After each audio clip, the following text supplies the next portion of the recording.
Plaintiff Charles Amy was friends with the defendant and his wife, and he considered the defendant to be like a brother. Charles claims he bought a truck from the defendant, but he failed to provide a title to Charles within 30 days, so he's suing. Defendant Curtis Hornbeak and his wife Amanda say after they met Charles, it took them a while to realize just how shady Charles was. Curtis claims Charles once moved a woman and her children into his home, but when she refused to have sex with Charles, he kicked them all out. They're countersuing for breach of contract. Start with you. I'll give you a little background on Curtis and Mandy and I. Curtis and Mandy and I were considered friends to the point where Curtis at one time called me brother. At this point, to hear that term brother appalls me.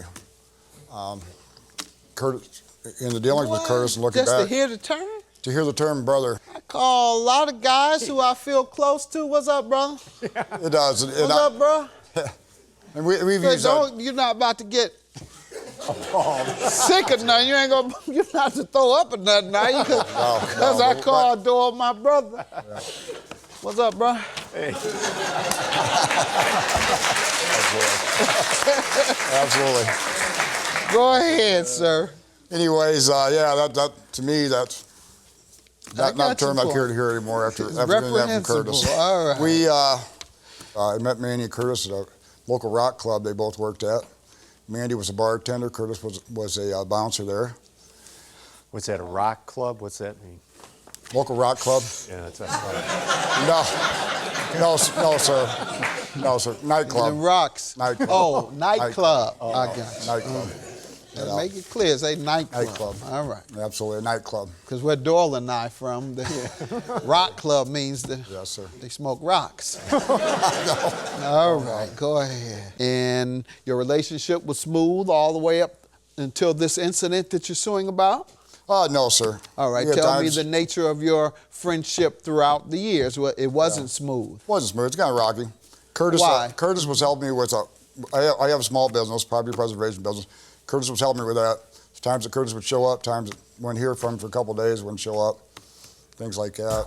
Let me get some background from you on the nature of your relationship. Like I said, met him at the bar that we worked at and whatnot. Got real close, and took me a little bit longer to figure out how shady he really is. You know, for example, he let girl move in his house and her kids because they didn't have a place to go. Who? Some girl and her kids. So, and a week later, she wouldn't give it up, so he threw her out. He had tried to get all his employees to sign a contract that worked for him that said if they ever did any kind of work that involved anything that he did, which is everything preservation. Let me finish. Sorry to interrupt you. That he could sue them for everything they had. And every one of his employees threw that contract right back at him and walked out and got a hold of who was contracting through him and basically took his contracts away from him because they found out what kind of guy he was. Mm-hmm. He's had his sister in court. Everybody he knows he's took to court. About for something. What? Something, whatever it is. For something, for whatever. Ronnie, I've never had my sister in court.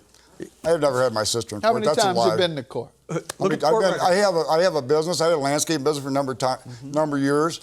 I was in court with small claims with people just like with with your employees. With the Curtis and them, with my employees. Never with my employees. No, he was one.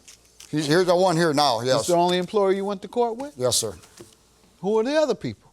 The other people, I was in a car accident, hit rear end at 50 miles an hour. I was in court with them. I had a store. Ambulance chasing, okay. Yeah, I had a store that was also a business deal over a store that I owned. Okay. Go ahead and tell me why you're suing today. Okay, as far as the girl that lived with me, she lived with me for 6 or 8 weeks. I bought her groceries for her and her kids. I paid her groceries. I bought her groceries. Her husband would tell you. You threw her and her kids out because she wouldn't give it up. I caught her smoking meth in my house. Her husband still comes to my house today. Okay, we are friends. Is that what she went back? She returned No, she didn't go back. She didn't go back here. I had spoke to her. I was working. Where did she go when you put her out? She went to one of her friends' houses. You're stuttering. She went to the homeless shelter. You put the woman out, and her kids, to the homeless shelter. Yes, I did, because I had no choice. When you're doing meth in my home, that puts me responsible. I was working 7 days a week at a factory and property preservation. Sir? I'm sorry? What are you suing him for? I am suing him for selling me a truck and not having a contract, not having a title.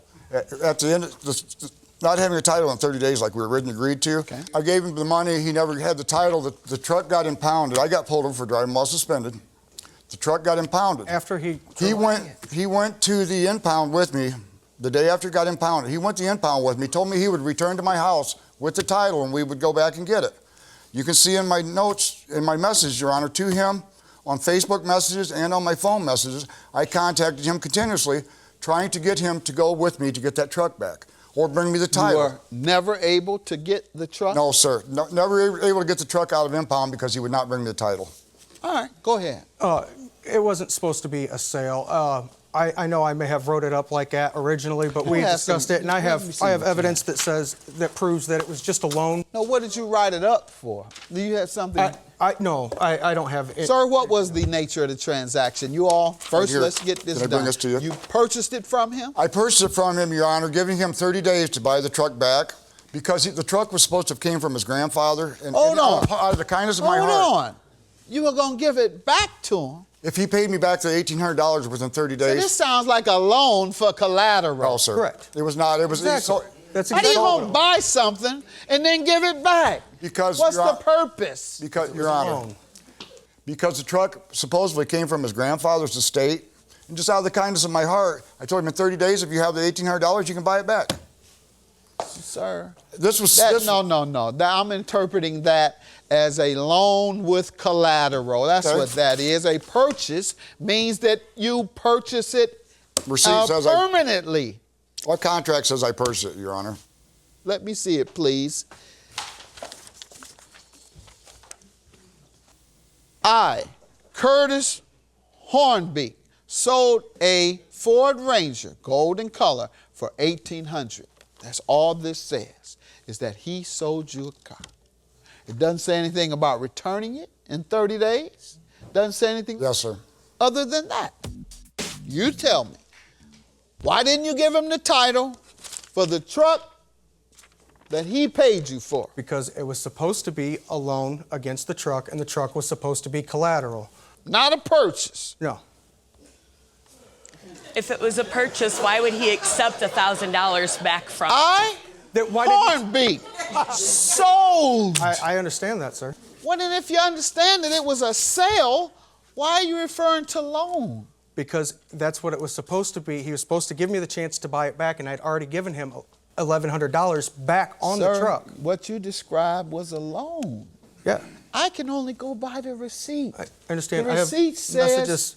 huh? I have a message from him that says I gave him $1,100 back towards the truck. And none of this is true. Your Honor, I loaned them money several times. They Let's see never what paid back. you have there that you're talking about. I worked for him. He didn't. I gotta loan me. go with you want me to go with a text over a written receipt. Signed by Curtis. Let's see if you discussed anything. This is from Frank. I'm going to run my mouth, you piece of You brought me $1,100 out of $1,800 and then came back and got another $200 when you knew your time was about up. That's $900. I have never lost a case in small claims. That means you do sue a lot, like you said. See? In selling me a vehicle without title, they will order you to pay double. Where does it say it was a loan, sir? Well, it says that I had given him the $1,100 back towards the truck. No, sir. He never gave you No, sir. $1,100? That's it. That's from him. That's That from was- him. You Not brought on me the truck. $1,100 out of $1,800. Sure is, sir. You're lying. Not on the truck. Now, what did he bring it to you on? What's what that? else did I get On money they- $1,800? What did he bring it to you on? On money that they borrow from me. They borrow On several borrowed on times. what? Tell me on what? Several times they borrow money for their bills. That was Can't the tell money. me what? When? Give me, add it up, $1,800. Added up Of loans that you made to 1,800. them, yes. They borrowed $300 for Christmas. The And that's Christmas exactly before. the truck. They borrowed throughout the whole year, Your Honor. Well, and you selling me a vehicle without title, you are definitely referring to the vehicle, sir. Yep. That is perjury, and I believe what they say. Your claim is dismissed. Judgment for the defendant. Really, I'm over it now. As far as I'm concerned, that's done. It's over with. It's in the past. I got no hard feelings towards him. Dude wants to come over tomorrow for dinner. He's more than welcome. He screwed me on the truck. I never give him another chance to screw me again. I've helped him out over the last couple of years. I've helped him out so many times.